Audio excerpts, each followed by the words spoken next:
به سوی آزادی، گردهمایی بزرگ مقاومت ایران، پاریس، ویلپنت، اول تیر 1392، 22 ژوئن.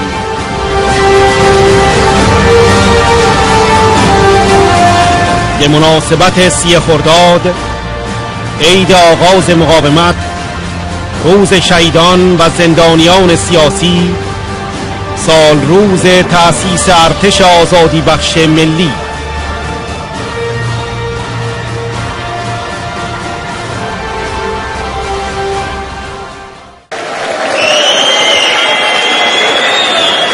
Now it is a great privilege to introduce to you freedom fighters from yet another troubled part of the world.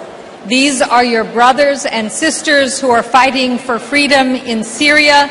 I would like to welcome to the podium Brigadier General Mescal al-Batish from the command headquarters of the Syrian Liberation Army and their delegation.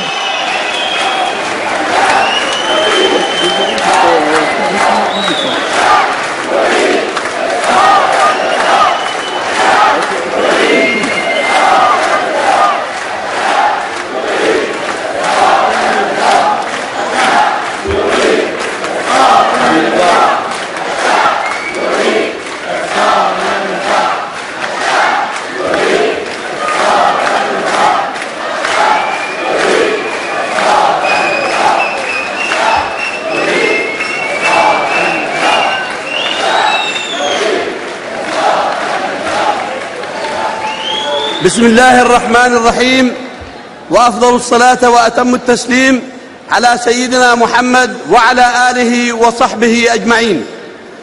السيدة مريم رجوي رئيس المجلس الوطني الإيراني، السادة رؤساء الوفود، أيها الحشد الحضور من سوريا الجريحة، جئناكم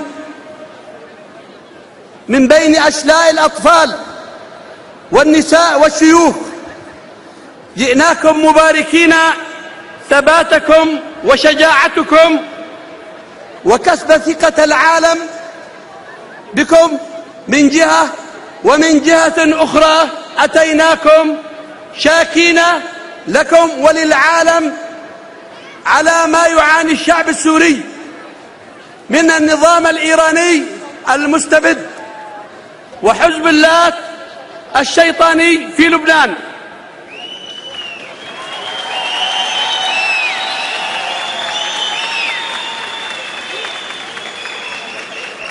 باسمي وباسم الجيش الحر في سوريا الحبيبة أقدر عاليا مواقفكم النبيلة، موقف الإسلام المعتدل تجاه قضيتكم وقضايا المنطقة والعالم بالكامل، ونظرتكم وتطلعاتكم نحو عالم خال من كل أشكال التطرف يعيش الناس فيه متساوين الحقوق والواجبات بغض النظر عن انتماءاتهم الإيديولوجية والطائفية والعشائرية.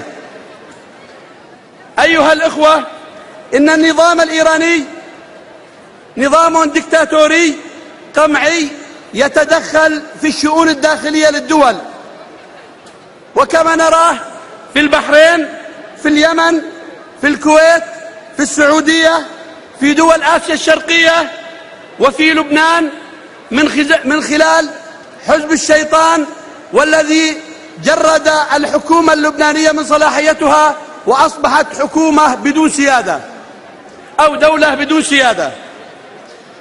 أما تدخله في سوريا لجانب النظام، وكوني أتيت من الأرض السورية، أقول لكم وأمام ناظري من الأسبوع الثالث للانتفاضة، وأنا كنت في الجيش العربي السوري سابقا، وأمام ناظري كانت الثورة سلمية، فكان على أسطح أبنية الحكومة أناس من حزب الله وإيران أخصائيين بالقنص يختارون النشطاء في الثورة السلمية، وكل يوم يسقط أكثر من 50 إلى 100 شهيد عندما كانت الثورة سلمية. وما أن فرض النظام الثورة المسلحة حتى تدخل مباشرة، وأنا على الحدود الشرقية من سوريا شاهدت بأم عيني، وأقسم بالله أكثر من 40 باص اشتبكت معهم أحد فصائل الثوار وهم إيرانيون عبر الأراضي العراقية.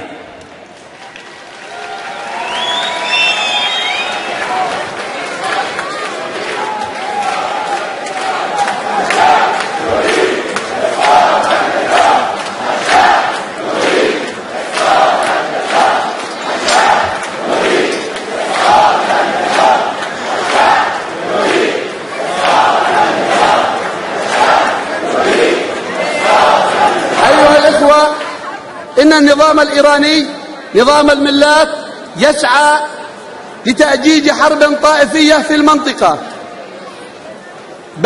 بين الشيعة والسنة. أناشد شعوب العالم أجمع دولا ومنظمات الوقوف إلى جانب الشعب السوري الجريح، والوقوف إلى جانب الشعب الإيراني المظلوم. كما أناشد منظمة مجاهدين خلق للعمل المشترك مع الثوار في سوريا ضد هذا المشروع المتطرف بكل أشكاله. تحية لأرواح شهدائنا الأبرار الذين سقطوا مدافعين عن حريات الشعوب. تحية إلى شهداء منظمة خلق الذين سقطوا، ومنهم المؤسسين محمد نجاد، سعيد محسن، بديع بادركان.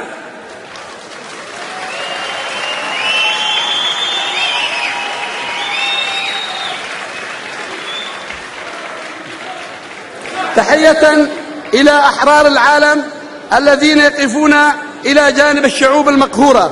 والسلام عليكم ورحمة الله وبركاته.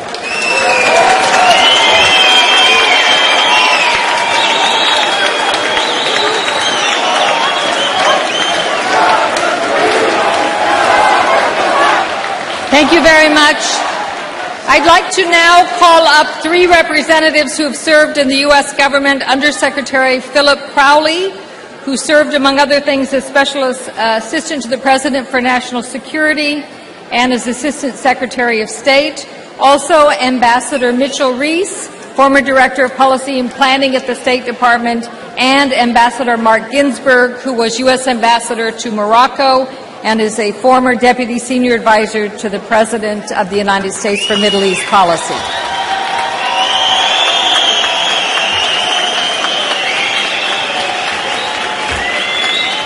Thank you very much. Thank you very much. Now, in most countries, in my country, when there's an election, there's a sense of renewal, a sense of hope or change. Now, did anyone feel any hope for change coming out of what happened in Tehran? I didn't think so. The people of Iran faced an election with only one choice: more of the same. Now, as Bill Richardson mentioned, not only did the Guardian Council not allow Rafsanjani to run, they also did not qualify a clone of Ahmadinejad. But as we know, all of these candidates represented a regime, were handpicked by the regime that has driven Iran into a ditch through 35 years of leadership. It was the message that the people of Iran sent to the Ayatollah: we can do better. We want change. Now, we want a real choice, but what would that choice look like? Imagine a candidate who offered the people of Iran what they truly deserve, a candidate with a 21st century plan for Iran rather than a 10th century plan for Iran. A real choice would include a candidate who wants Iran to be a constructive actor and not a pariah. A real choice would be someone who believes that human rights and civil rights are more important than nuclear rights. Someone who understands the purpose of the state is to serve the people, not the other way around. Someone prepared to represent all Iranians, including not just the men of Iran, but also the women as well. Imagine equal opportunity in political, economic, and social life. No wonder the Ayatollah fears you. Do we know someone who might offer that kind of real choice to the people of Iran? Yes, we do. Now, think about it. Madam President, don't you think? Something very important for one of the most influential countries in an important region in the world. Can Iran change? Yes, it can. Will Iran change? Change in Iran is inevitable. When will Iran change? That is the challenge of our generation. That is what brings us here. That someday, whether it's 4 years from now, 8 years from now, however long it takes, we will bring to the people of Iran a genuine vote for change. Thank you very much.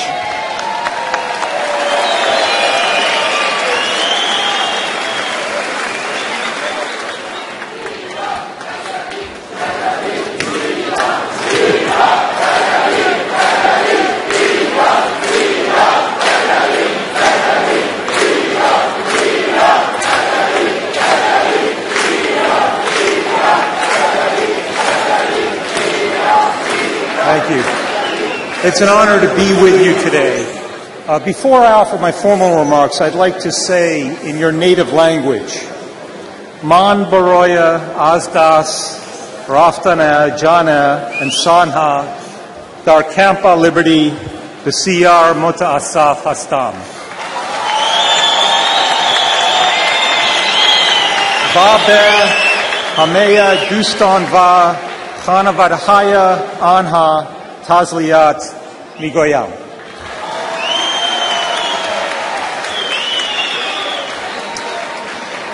For years now, Madam Rajavi and all of you have been warning the world about the Islamic Republic of Iran's murderous ambitions. You've warned of Iran's efforts to increase its power and influence across the Middle East. We see that most noticeably today in Syria, arming the regime, training its security forces, mobilizing Hezbollah. Iran is interfering in other countries as well, not just Syria. It is interfering in Yemen, where it continues to arm extremists. It's interfering in Bahrain and the other Gulf states. It has persisted with a nuclear weapons program that violates its international commitments. And of course, Iran continues to violate the basic human rights of 75 million Iranians who only want to speak as they please, dress as they please, worship as they please, and create a better future for their children. All this you have been telling the world for years. You have exposed Tehran's lies and false promises. You have uncovered Tehran's secret nuclear weapons program. You have challenged Tehran by your public commitment to a democratic Iran based on the rule of law and at peace with its neighbors. Just by being here today, you have defied Tehran with your hope for a brighter future for your country that will one day be led by Madam Rajavi.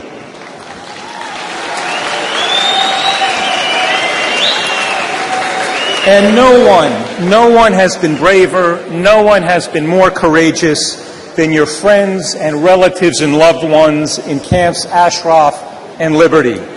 They are on the front lines of this battle against the mullahs, and they have paid a heavy price. After the recent election, we are now hearing calls for the United States to relax sanctions against the regime, and there is concern that the Obama administration may be heeding these calls. As you well know, nothing could be more dangerous. So I must ask you again, here, today, please continue to tell the world the truth about the regime in Tehran, the truth about the mullahs, the truth about the nuclear program, the truth about the massive violation of human rights. We need to hear your voice. The people of Iran need to hear your voice. The world needs to hear your voice. Thank you.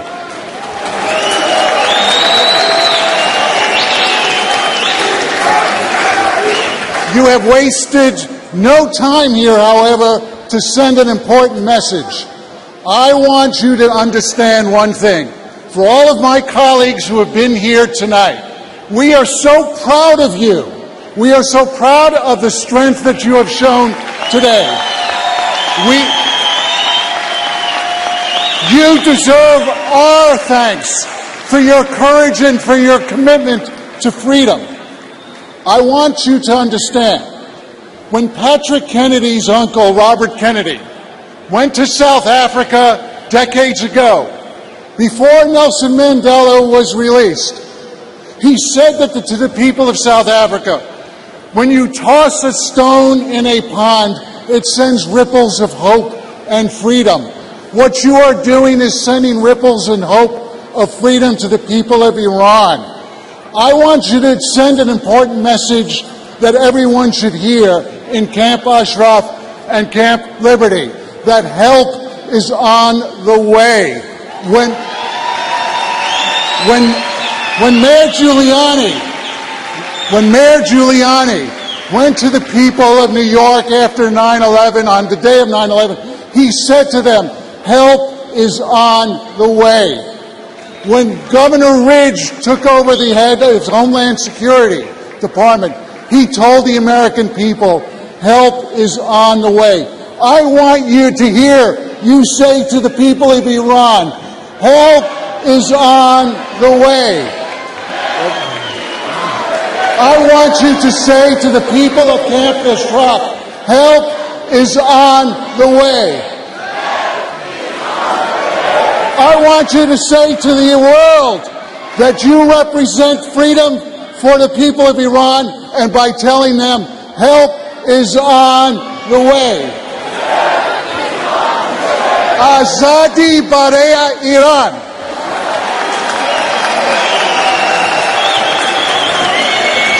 Thank you. We are coming close to the end, but I want to take this moment just to talk about what has happened here in this hall. Because I think we must not lose sight of the fact that the world was focused last week on elections in Iran. They were sham elections. They elected no one. They were not part of a free and democratic expression. But the world was watching. Today's gathering is the most decisive and loudest response to those elections. It says that the religious dictatorship ruling Iran does not, in fact, represent the Iranian people. And if you want to look at who does represent the Iranian people, look to those like Madam Rajavi, who, in fact, represent the aspirations of her people for freedom, for democracy, for freedom, for women as well as men. But I also think there is another audience that is very important to us, and that is not just the audience of world leaders and opinion makers. It is the people who are living in Camp Liberty and Camp Ashraf. They must know that we are with them. They must know that we are concerned about the criminal rocket attacks on those people that killed 2 and injured dozens of others. This cannot stand. We cannot allow this kind of bloodshed to continue. We must fight it. We must make our leaders understand this. And the only thing that will happen to be able to protect themselves is to remove them from liberty, send them back to Ashraf, where they have a city that they built with their own hands and where they can protect themselves. And when we demand that the world community provide for security and the minimum humanitarian provisions for the people who are still in Iraq, will we get our message across? And then our job will not be done, because our job will not be done until there is a free Iran, but at least we will have made progress toward that. Let me introduce one of our final speakers, and that is the founder and president of the Women's Forum for the Economy and Society, Aude de Thun. Bonsoir. Je vous remercie de votre accueil. Avec les élections récentes en Iran, on comprend encore plus le sens de cette journée. Et je ne reviendrai pas ici sur tout ce qui s'est dit sur les élections, mais je voudrais quand même vous faire part de mon étonnement dans ce pays, l'Iran, tel qu'il est dirigé aujourd'hui, de mon étonnement sur la place des femmes, enfin plutôt sur la non-place des femmes. Où sont-elles, celles qui s'expriment, comme Mariam Rajavi aujourd'hui, ici? Il faut donc vite, très vite, se poser la question sur les femmes en Iran. Y aura-t-il des femmes dans l'organigramme du pays? La laïcité est la seule garante des droits civiques et des libertés, nullement une menace à l'identité musulmane. Les droits des femmes sont sans cesse bafoués ou remis en cause sous couvert de traditions ou de préceptes religieux. C'est pourquoi nous sommes ici aujourd'hui aux côtés de Madame Rajavi. C'est pourquoi je suis ici. Car malgré nos différences culturelles, nous sommes bien plus proches que nous ne le croyons. Nous ne devons plus accepter comme un fait acquis les discriminations que subissent les femmes dans le monde, mais lutter de leur côté, car nous sommes tous égaux. En étant ici aujourd'hui, en soutenant Madame Rajavi, en invitant plus de femmes à se mobiliser partout, les femmes peuvent défendre et porter un nouvel avenir. Je vous recommande de lire le livre de Madame Rajavi et ainsi de main en main, de parole en parole, de soutien en soutien, l'Iran sera perçu comme il est, mais aussi et surtout comme il pourrait l'être demain, autrement, fièrement et en harmonie entre les hommes et les femmes. Je vous remercie.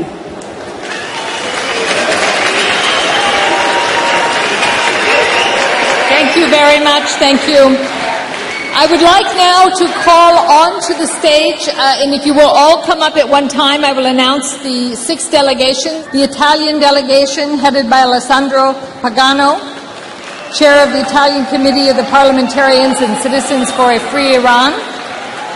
We would also like to welcome up onto the stage the Nordic delegation, headed by Prime Minister Gerd. We want the Romanian delegation, headed by Romeo Nicoroa, member of the Romanian Parliament. The Irish delegation, headed by James Banan, member of the Irish Parliament. The Czech Republic delegation, headed by Jerome Stetina, Deputy Chair of Foreign Affairs. And the Australian delegation, headed by Peter Morphy, Chair of the Australian Supporters of Democracy in Iran. If you would all come forward, thank you. And if I could ask first the Italian delegate Alessandro Pagano, please to step forward.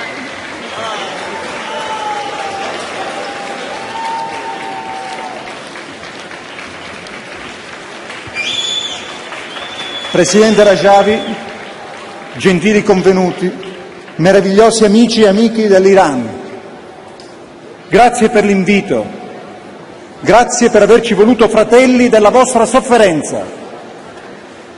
Porgo i saluti del Parlamento italiano e delle migliaia di sindaci che condividono la causa dell'Iran. È per noi un grande onore oggi essere qui con voi, condividere questa gioia nella battaglia. Vogliamo dirvi subito che la violenza e i massacri cui sono sottoposti i residenti di Camp Liberty devono cessare. Questo è il messaggio forte che arriva dall'Italia.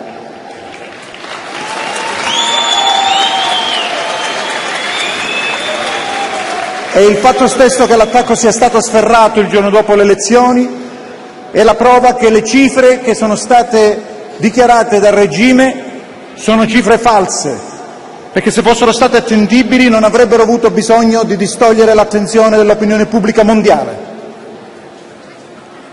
Noi siamo convinti che queste elezioni non sono state affatto una vittoria dell'Ayatollah, come tutto il mondo libero, quanto alla conferma di una crisi che si sta avvicinando, la fine di questo regime.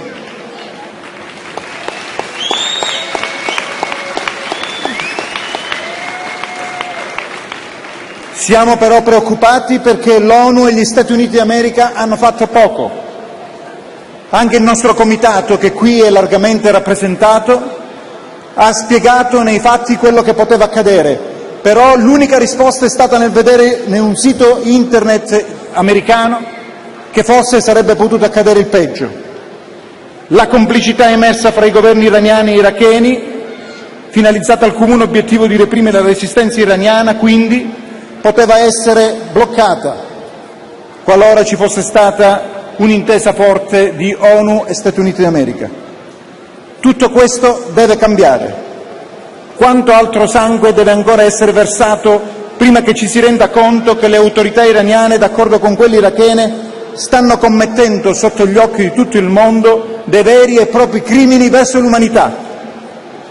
L'incontro che oggi ci vede riuniti qui a Parigi è il luogo dove tutti dobbiamo gridare con forza che Stati Uniti d'America, Nazioni Unite e Unione Europea devono essere solidali e forti e decisi nella battaglia che oggi qui stiamo conducendo e di cui voi siete un esempio concreto e forte.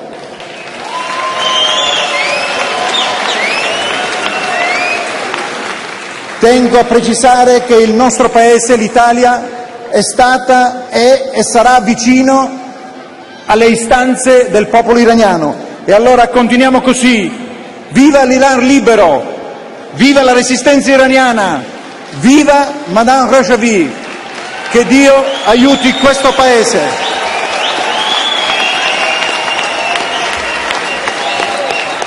Now if we could have, please, the Nordic delegation, which is headed by Prime Minister, and you'll forgive my pronunciation, Gerd.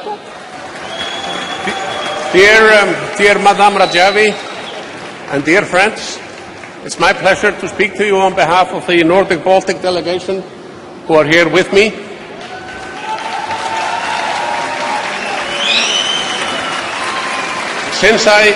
since I spoke to you last year, there have been some very important developments. The most important one maybe was the delisting in the US. Maybe the most negative one is the situation in Camp Liberty. And then, of course, there is the sham election that has just taken place in Iran. Does this election represent regime change? No, of course not. This is not the kind of change that you want and that you deserve. This will not promote peace or human rights in Iran. It will not stop the nuclear program. It will not release political prisoners, and so on and so forth. It's a new phase with same policies. So you must continue your struggle. The only realistic alternative to the mullah regime in Iran is the NCRA movement under the leadership of Madame Rajavi.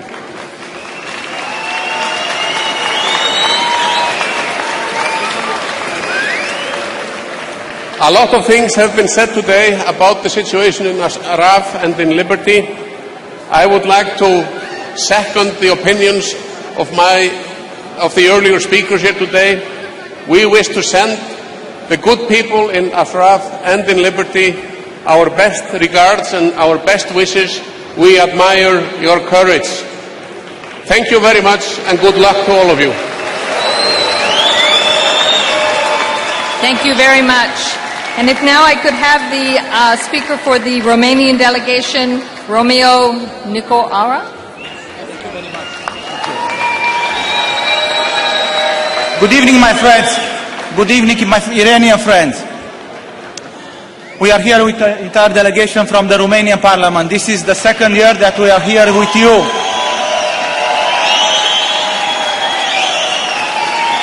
The number of the Romanian delegation is growing every day, and the number of support that we brought with us today is growing every day. And this is because of your struggle that you are doing for freedom and for human rights. As you know, you're fighting for human rights as a justified ambition, and with your courage and faith, you will stop this unfair game of terror, and this because we need a safe place. We need a better day, and above all, we need a young and true democracy in Iran. We as Romanians, we have learned our lesson of freedom 23 years ago when we toppled down our dictatorship.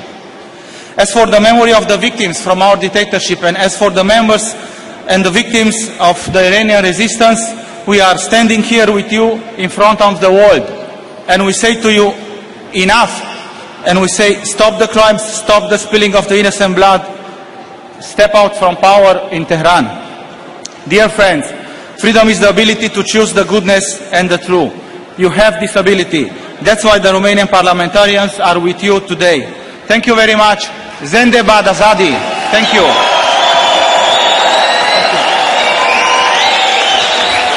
Thank you very much. Now I would like to welcome to the podium representatives from Ireland, and the speaker will be James Bannon.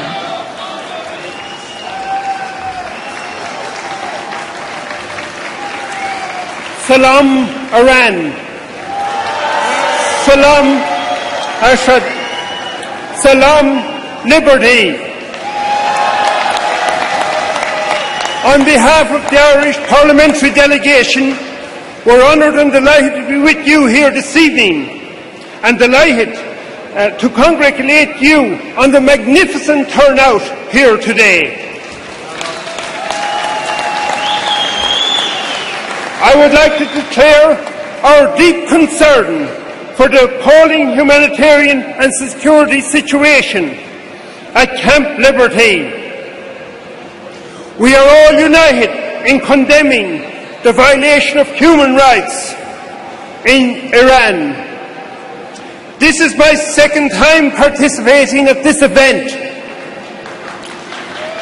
supporting the Iranian people in their desire for democratic change in Iran.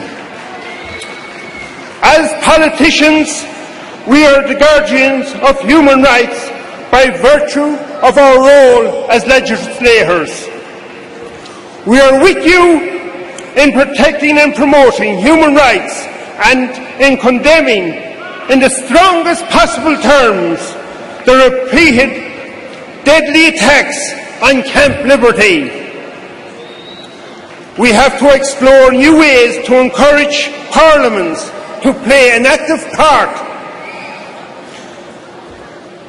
to try and resolve the conflict and violation of human rights.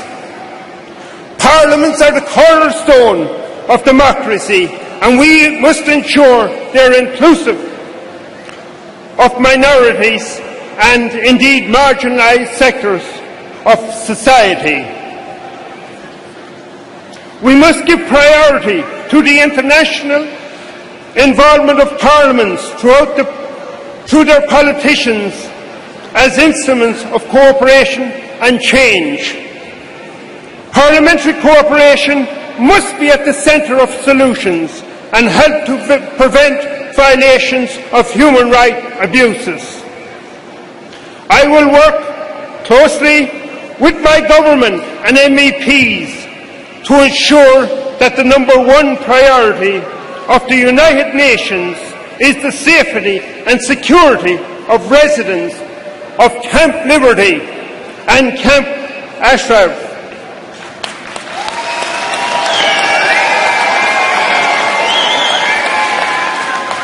Attacks on innocent and defenceless refugees in those camps and settlements represent a very serious crisis, and immediate steps must be taken to transfer them to a safe environment.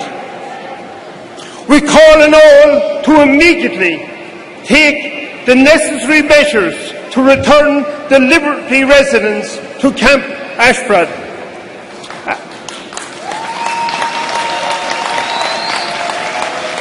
And, above all, to guarantee their safety and security.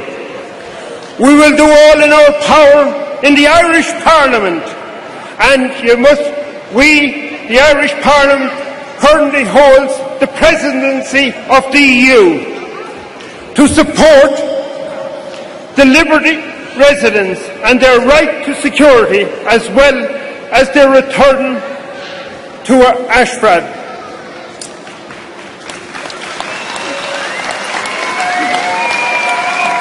And the only way for real change is by democratic governments. I'm delighted to be here with my parliamentary colleagues and Slán agus Bannock.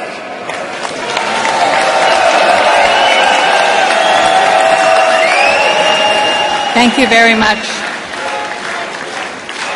I would like to invite the delegation from the Czech Republic, who will be represented here by Daniel Herman. He is representing the Czech people and their solidarity with the freedom-loving people of Iran.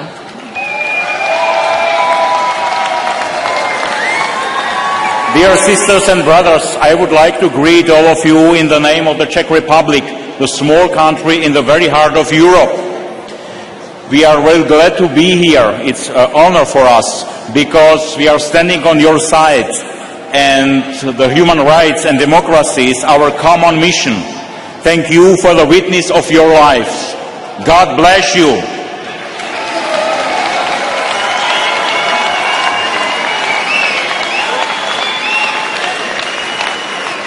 Thank you very much. You have come from all parts of the globe.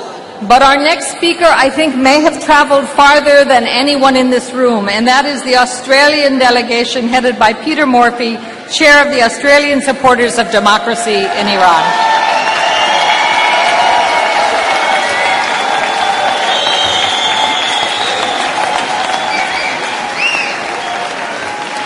Salam ba liberty. Salam ba Ashraf. Salam ba Shoma. Salam ba Madame Iran. Salam ba Azadi.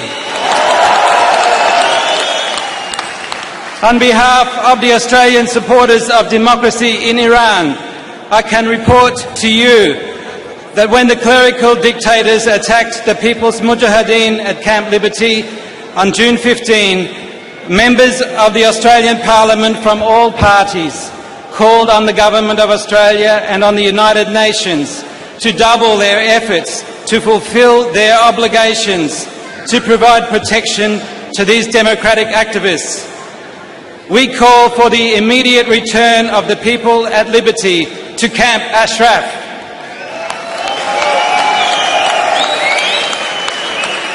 I can report that on June 20, the Australian Senate unanimously carried a resolution to this effect with special criticism of the Iraqi government of Nouri al-Maliki. This is an important step forward for the Australian Senate, an expression of the sustained campaign by supporters of the PMOI and NCRI in Australia. The Australian supporters of democracy in Iran, the Search Foundation, of which I'm a member, and the Sydney Peace and Justice Coalition condemn the brutal human rights violations going on continuously in Iran. We strongly support the program of the National Council of Resistance of Iran and its President-elect, Mrs. Maryam Rajavi, for a people's democratic uprising in Iran and against any military attack on Iran and against any further appeasement of the dictatorship. Salam ba Azadi.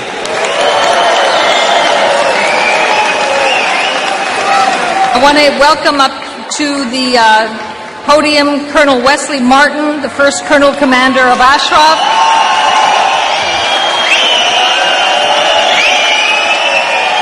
Thank you. Please, please, please, please. Thank you. I send regards from Admiral Gar Wright. I send regards from Brigadier General Dave Phillips. They could not be here. They wish they were. With me, Lieutenant Colonel Leo McCloskey, Colonel Tom Cantwell, Colonel Barry Johnson. To the residents of Ashraf and Liberty, I say, we were together in a field of battle. We are together today. We will be together always.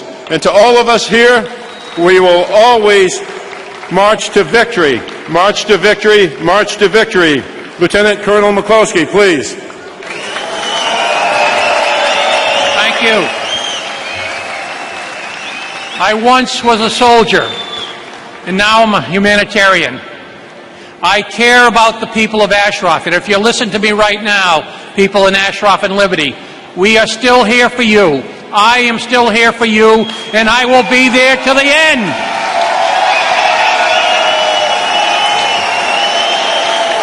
I will not rest until you rest. You are my brothers and my sisters. God bless you, and keep up your struggle, as I will keep mine up. You are all heroes. Thank you.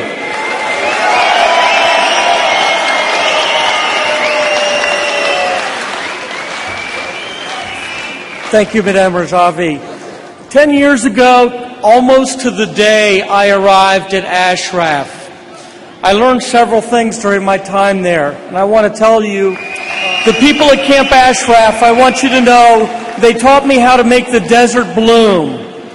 It's in a very arid part of the world, and they turned it into flower gardens and small compounds that were beautiful and well maintained.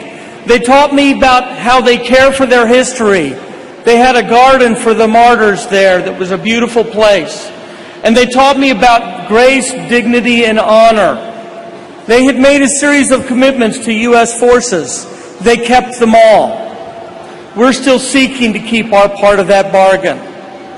But I want to tell you that these past 10 years, they have sacrificed many, many things. But those things will be remembered in the history of a new Iran. Thank you so much, and for you at Liberty, God bless you all.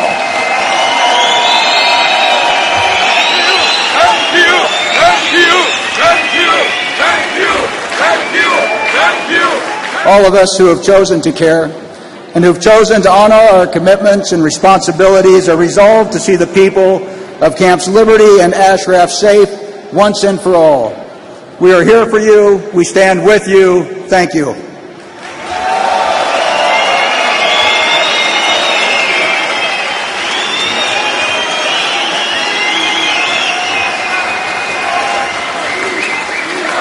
And now it is my turn to thank all of you for coming, all of you who have listened to the speakers, all of those speakers from literally dozens of countries, members of parliament, dignitaries, members of government, who stand in solidarity with you and with the people of Iran.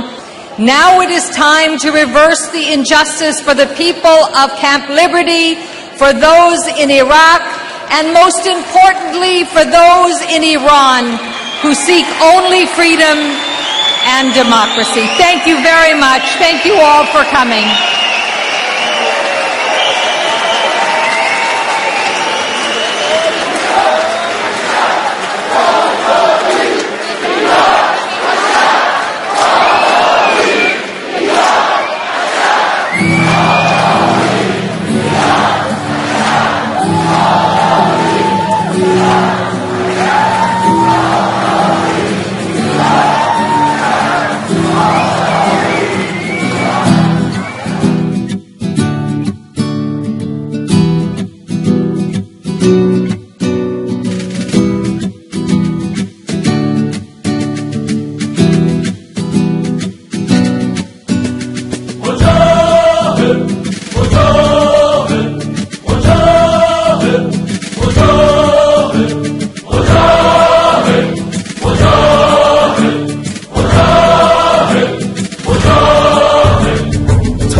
صبح کی کشیده از فدا ببین سرود صد قصیده روبروی گوله مثل سرب آزاد قد کشیده تا ستاره ها رسیده مجاهد مجاهد مجاهد مجاهد جنگلی که باکی از تبر نداره ضربه ها به پیکرش اثر نداره از حصار خیش و خان من گذشته جز هوای خلق خود به سر نداره مجاهد مجاهد مجاهد مجاهد میدرد قلب تاریک جلاد میکشد پنجه بر شام بیداد شب شکن تندری بس توانا میرسد بی مهابا